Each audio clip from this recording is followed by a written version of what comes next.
Hello everyone, welcome to our channel. Friends, ఈ వీడియోలో మనం ఈ రోజు మార్కెట్ అనాలిసిస్ గురించి మాట్లాడుకుని రేపటి plan of action and important levels కూడా డిస్కస్ చేద్దాం. ఈ వీడియోని ఎక్కడ స్కిప్ చేయకుండా ఎండ్ వరకు చూడండి. ఖచ్చితంగా ఈ వీడియో మీకు ఇన్ఫర్మేటివ్ అనిపిస్తుంది. ముందుగా ఒకసారి నిఫ్టీ పర్ఫార్మెన్స్ గురించి మాట్లాడుకుందాం. ఈవెన్ ఈ రోజు మార్కెట్స్ లో కూడా మనం ఒక నెగిటివ్ సెంటిమెంట్ అయితే విట్నెస్ చేసాం. కంటిన్యూగా 3 days మార్కెట్స్ ఫాలో అవుతూనే ఉన్నాయి. అది కూడా ఆల్ టైమ్ హై పాయింట్ దగ్గర నుంచి మనకి ప్రాఫిట్ బుకింగ్ ఇనిషియేట్ అయింది. అండ్ దీనికి మేజర్ రీజన్ ఆల్రెడీ నిన్న వీడియోలో మాట్లాడుకున్నాం. మన ఇండియన్ రూపీ వాల్యూ న్యూ లో ఫామ్ అయింది. సో రూపీ వాల్యూ తగ్గడం, డాలర్ వాల్యూ ఇంక్రీజ్ అవడం అనేది అది మన ఇండియన్ ఎకనామిక్ అంత హెల్దీ సైన్ కాదు కాబట్టి, అండ్ ఇది కూడా market all time high level దగ్గర ఉన్నప్పుడు రూపీ వాల్యూ లో అవడం వల్ల ఎఫ్ఐఎస్ కన్సిస్టెంట్ గా సెల్లింగ్ చేస్తున్నారు. అండ్ ప్రతి ఒక్కరు కూడా వాళ్ళ పోర్ట్ఫోలియోస్ ని ప్రొటెక్ట్ చేసుకోవడానికి ప్రాఫిట్ బుకింగ్ ఇనిషియేట్ చేశారు. సో దాని వల్ల 3 days నుంచి మనకి మార్కెట్ కన్సిస్టెంట్ గా ఫాలో అవుతున్నాయి. ఈవెన్ దో ఈ రోజు మార్కెట్ కూడా ఫాలో అయినప్పటికీ ఈ రోజు లో పాయింట్ దగ్గర నుంచి మార్కెట్ రికవర్ అవడానికి అయితే కొంత ట్రై చేస్తున్నాయి. సో ఇప్పుడు ఓవరాల్ గా ఈ రోజు పర్ఫార్మెన్స్ ని బేస్ చేసుకుని రేపటి ప్లాన్ ఆఫ్ యాక్షన్ నిఫ్టీలో రెడీ చేసుకుందాం. ఒకసారి 110 నిఫ్టీ క్లియర్ గా చూసుకుంటే మనకి రీసెంట్ గా ఈ స్వింగ్ లోస్ దగ్గర మార్కెట్ సపోర్ట్ తీసుకుని ఇక్కడ నుంచి స్ట్రాంగ్ గా బౌన్స్ బ్యాక్ అయింది. అండ్ ఈవెన్ కరెక్షన్ వచ్చినప్పుడు సేమ్ లో పాయింట్ దగ్గర నుంచి మార్కెట్ సపోర్ట్ తీసుకుని స్ట్రాంగ్ గా బౌన్స్ అయింది. అండ్ ఇప్పుడు కూడా మార్కెట్ ఆల్ టైమ్ హై దగ్గర నుంచి క్లోజ్ టు ఈ సపోర్ట్ లెవెల్ వరకు నథింగ్ బట్ ఈ రీసెంట్ స్వింగ్ లో వరకు మార్కెట్ అయితే ట్రావెల్ చేసి అక్కడ సపోర్ట్ తీసుకోవడానికి ట్రై చేస్తుంది. సో దీని బేస్ బట్టి మనకి హయ్యర్ టైం ఫ్రేమ్ లో ఈ లెవెల్ లైక్ లో పాయింట్ 25,850 లెవెల్ దగ్గర మనకి స్ట్రాంగెస్ట్ సపోర్ట్ అండ్ ఆబ్వియస్లీ 26,150 దగ్గర మేజర్ రెసిస్టెన్స్. ఈ రెండు లెవెల్స్ కూడా హయ్యర్ టైం ఫ్రేమ్ లో ఫామ్ అయిన స్ట్రాంగెస్ట్ లెవెల్స్. అండ్ మనం ఇంట్రాడే పరంగా చూసుకుంటే మనకి ఇన్ బిట్వీన్ 26,000 దగ్గర కూడా ఒక స్ట్రాంగ్ రెసిస్టెన్స్ లెవెల్ ఉంది, సైకలాజికల్ రౌండ్ ఫిగర్. సో రేపు మన ఇంట్రాడే లో ట్రేడ్ ఎగ్జిక్యూట్ చేసుకోవాలంటే ఓన్లీ ఈ 3 levels దగ్గర మాత్రమే ట్రేడ్ ప్లాన్ ని ఇంప్లిమెంట్ చేయడానికి ట్రై చేద్దాం. సో ఫస్ట్ ఇక్కడ సైకాలజీని అర్థం చేసుకోవడానికి ట్రై చేస్తే మార్కెట్ హై పాయింట్ నుంచి కరెక్షన్, మళ్ళీ ఇంక్రీజ్ అయింది, కరెక్షన్, మళ్ళీ ఇంక్రీజ్ అయింది, మళ్ళీ కరెక్షన్, ఇప్పుడు ఇంక్రీజ్ అవుతుంది. స్టిల్ ఇంకా market lower highs and lower low structure లో ఉంది. ఇంకా higher highs and higher low structure nothing but up trend కి సంబంధించిన సినారియోస్ కానీ అప్ ట్రెండ్ కి సంబంధించిన స్ట్రక్చర్స్ మనకి ఇంకా ఫామ్ అవ్వలేదు. కాబట్టి ఫస్ట్ ప్రయారిటీ మన మార్కెట్ లో ఎప్పుడు కూడా సెల్లింగ్ కావాలి. బికాస్ ట్రెండ్ అనేది మనకి నెగిటివ్ సెంటిమెంట్ ఎస్టాబ్లిష్ అయింది కాబట్టి మనం షార్టింగ్ నథింగ్ బట్ సెల్లింగ్ ఆపర్చునిటీకే ఫస్ట్ ప్రయారిటీ ఇచ్చుకుందాం. సో ఇప్పుడు దీని బేస్ చూసుకుంటే మన మార్కెట్ లో ఫస్ట్ ప్రయారిటీ సెల్లింగ్ కావాలి బికాస్ ట్రెండ్ నెగిటివ్ కాబట్టి. కానీ మనం సెల్లింగ్ చేసుకోవడానికి మార్కెట్ అవైలబుల్ ఉన్న లొకేషన్ చూసుకుంటే ఆల్మోస్ట్ రీసెంట్ స్వింగ్ లో హయ్యర్ టైం ఫ్రేమ్ లో ఉన్న స్ట్రాంగ్ సపోర్ట్ లెవెల్ దగ్గర కూడా మార్కెట్ వచ్చేసింది కాబట్టి మనం కూడా బ్లైండ్ గా సెల్లింగ్ మాత్రమే కాదు అప్ సైడ్ కూడా ప్లాన్ చేసుకోవడానికి రెడీగా ఉండాలి. ఎందుకంటే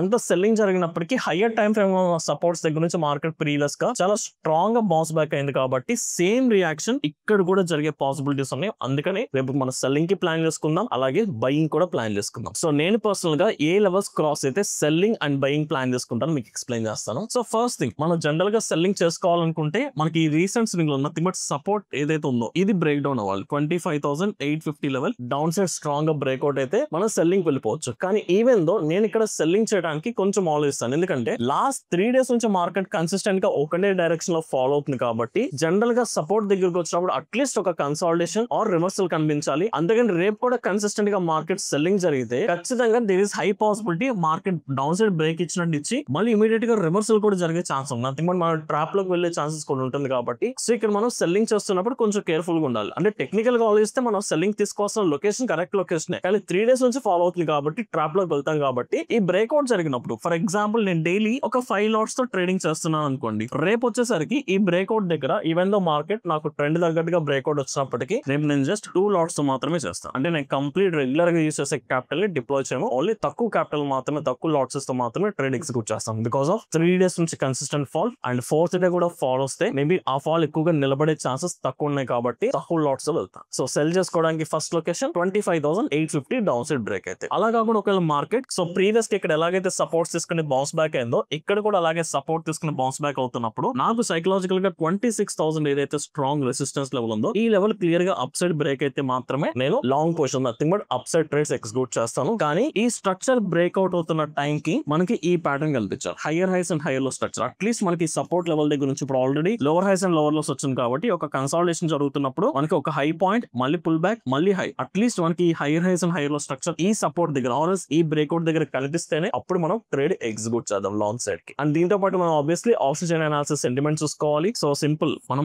బై సైడ్ వెళ్తున్నాం అంటే మీకు complete call side open interest ఏదైతే ఉంటుందో తగ్గాలి, put side open interest increase అవ్వాలి. ఎప్పుడు ఈ లెవెల్ బ్రేక్అవుట్ మార్కెట్ పైకి వెళ్తున్నప్పుడు ఈ సినారియో కనిపిస్తేనే లాంగ్ సైడ్ వెళ్దాం. లేదు మనం cell side nothing but down side వెళ్ళాలి అనుకుంటే ఈ లెవెల్ డౌన్ సైడ్ బ్రేక్అవుట్ అయినప్పుడు కాల్ సైడ్ ఓపెన్ ఇంట్రెస్ట్ పెరగాలి and foot side open interest తగ్గాలి. సో మార్కెట్ యొక్క డైరెక్షన్ తో పాటు ఆప్షన్స్ కూడా ఈ క్రైటీరియా కూడా మనకి సాటిస్ఫై అయితేనే అప్పుడు ట్రేడ్ ఎగ్జిక్యూట్ చేద్దాం, లేదంటే ట్రేడ్ మీరు ఇగ్నోర్ చేసుకోవచ్చు. Right. So this is my plan of action in Nifty అండి. And Sensex and bank Nifty కూడా చూసుకుందాం. సో ఇప్పుడు సెన్సెక్స్ స్ట్రక్చర్ చూసుకుంటే నిఫ్టీకి సెన్సెక్స్ కొంచెం క్వైట్ ఆపోజిట్ ఉంది. ఎందుకంటే నిఫ్టీ మేజర్ సపోర్ట్ ఇంకా బ్రేక్ అవ్వలేదు కాబట్టి మనం అప్ సైడ్ కూడా ప్లాన్ చేసుకోవడానికి రెడీగా ఉన్నాం. కానీ సెన్సెక్స్ ఇక్కడ major support or major swings clear గా డౌన్ సైడ్ బ్రేక్ చేసేసి ఒక ఫ్రెష్ సెల్లింగ్ ఏరియాలోకి ఎంటర్ అయిపోయాయి. సో ఇప్పుడు ఫస్ట్ ప్రయారిటీ సెన్సెక్స్ కి అయితే మనం షార్టింగ్ కి ఇచ్చుకుందాం. ఒకవేళ రేపు సెన్సెక్స్ లో మనం shorting nothing but down side trades execute చేసుకోవాలనుకుంటే ఈ రోజు ఇంట్రాడే లో నథింగ్ బట్ 84,750 లెవెల్ ఏదైతే ఉందో ఇది డౌన్ సైడ్ బ్రేక్అవుట్ అయినా మనం షార్టింగ్ వెళ్దాం. లేదు అనుకుంటే మార్కెట్ ఈ రీసెంట్ రెసిస్టెన్స్ ఏదైతే ఉందో ఇక్కడ నుంచి రివర్సల్ జరిగిన this is the first location, ఇక్కడ షార్టింగ్ వెళ్ళొచ్చు. అండ్ సెకండ్ లొకేషన్ ఇక్కడ కూడా షార్టింగ్ వెళ్ళొచ్చు. అండ్ ఒకవేళ నిఫ్టీ 25,850 దగ్గర సపోర్ట్ తీసుకుని అప్ సైడ్ వెళ్ళిపోతున్నట్లయితే నథింగ్ బట్ 26,000 లెవెల్ క్రాస్ చేసి నిఫ్టీ అప్ సైడ్ వెళ్తున్నట్లయితే అదే టైం పీరియడ్ లో